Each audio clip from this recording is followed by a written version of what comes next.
Hi everyone, welcome back to my channel and you're watching The Brown Feminist.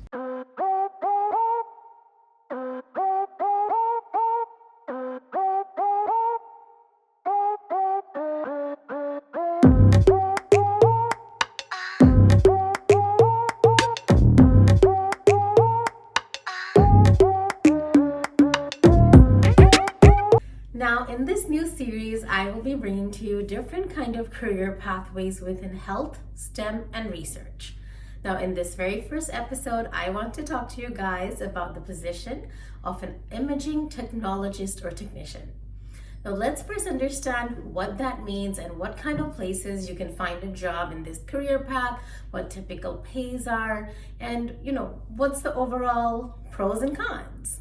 So to start off with, an imaging technician or technologist is somebody who particularly specializes in working with patients when they're getting kinds of diagnostic or interventional testing done. A lot of the times you might hear of doctors ordering MRIs or CT scans or ultrasounds. So the people you meet when you're getting these tests done are the people who are usually called imaging technologists. You might be called MRI technologist, an X-ray technician, CT scan technologist, an ultrasound tech. There's different ways to refer to them, but essentially these are people who have gone to school, typically for a college program, a 1 to 2 year diploma, and have really studied the ins and outs of doing these procedures so that they can have the most accurate kind of findings. They are very good with patient care in terms of working with patients of different kind of body types and habitus, different age groups, different physical needs. There's people who have other underlying chronic comorbidities, so you have to really be able to assess. They do some safety screening as well. For example, if you're pregnant and they ask you in their screening questions, they might not recommend you go forward with that kind of testing. There are other positions or other comorbidities. For example, if you're somebody who has a diagnosis of getting seizures, they might ask you, when was the last time you had a seizure? Is it stable? Is it safe when you're going into a machine? If different people have different mental health conditions, if you have somebody who has a lot of anxiety, which can be triggered, they might discuss with you beforehand and see if you can take an anxiolytic before going in for a procedure that might be a trigger to you. There are lots of different patient-facing considerations, but the bulk of their work is really to do with that particular instrument, working with different models, really understanding, daily occupational safety requirements, as well as to know how exactly to capture that imaging so that it is the most reflective and most accurately done, most specific to what we're looking for. While they do have some standard protocols in place, they also try to understand why that particular test was ordered and to make sure that the images are definitely captured from those angles to be able to allow the physician or allow the healthcare provider to answer the questions they're seeking out. If you are just ordering an abdominal ultrasound, for example, they can go ahead and take pictures from all around, but if they will still try to get a better understanding of, why you're doing that ultrasound, what symptoms you went with, or what the doctor is suspecting, they'll look at your chart and they'll make sure, even if they're spending less time on other areas, they're really trying to focus on the areas where you can get your answer done.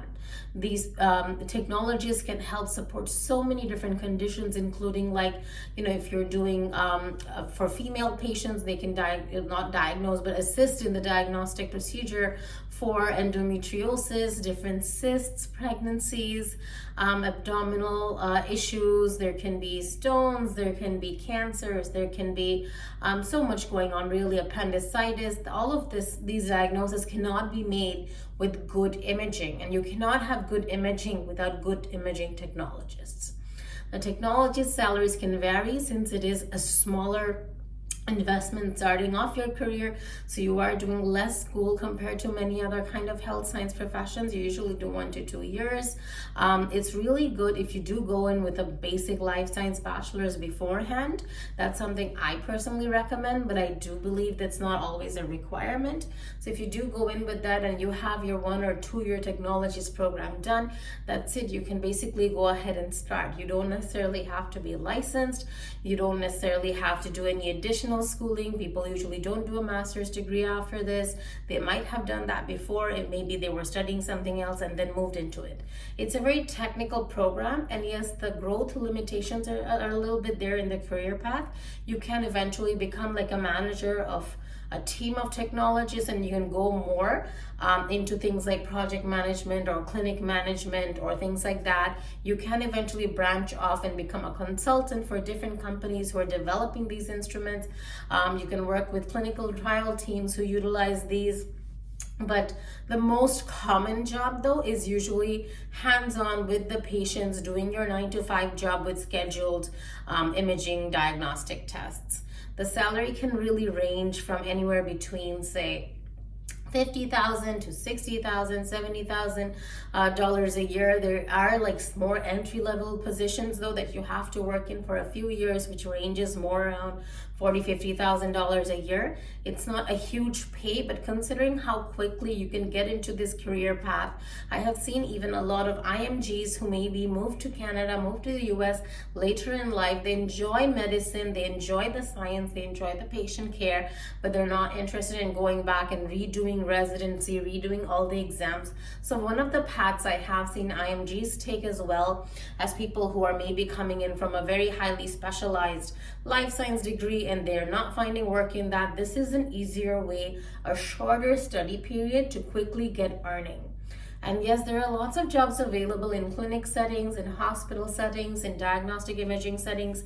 Again, if you're moving away from urban hubs and you're going more to rural hospitals, there's usually a greater need for imaging technologists and technicians there. So I hope this episode has been helpful. In future videos, I will be focusing on lots of different kinds of health and STEM careers and research careers, which are often neglected in the mainstream. I want it to be known that, we often just highlight, science means being a doctor, a nurse, or a clinical research associate at a pharma.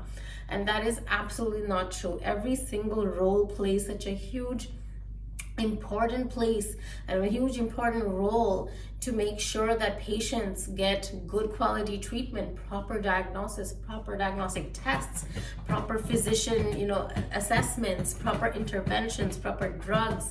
New drugs are being discovered, brought to market, everything. We're all playing a very big role in the healthcare industry to make people's lives better. So in this series, basically, I want to keep focusing on bringing to you different kind of roles and careers that are available out there where you can learn more about things you can do to be in health sciences and earn a fair living. So I hope you've enjoyed this. If you did, don't forget to give this video a thumbs up and comment down below what you thought of it. Have you ever considered going into a path like this? Do you have any more questions about how and where you can get these programs done? And if you want any kind of recommendations, please let me know. Until next time, this was the Brown Feminist. Bye. Hey guys, before you go, don't forget that I do offer one-on-one career counseling services in clinical research.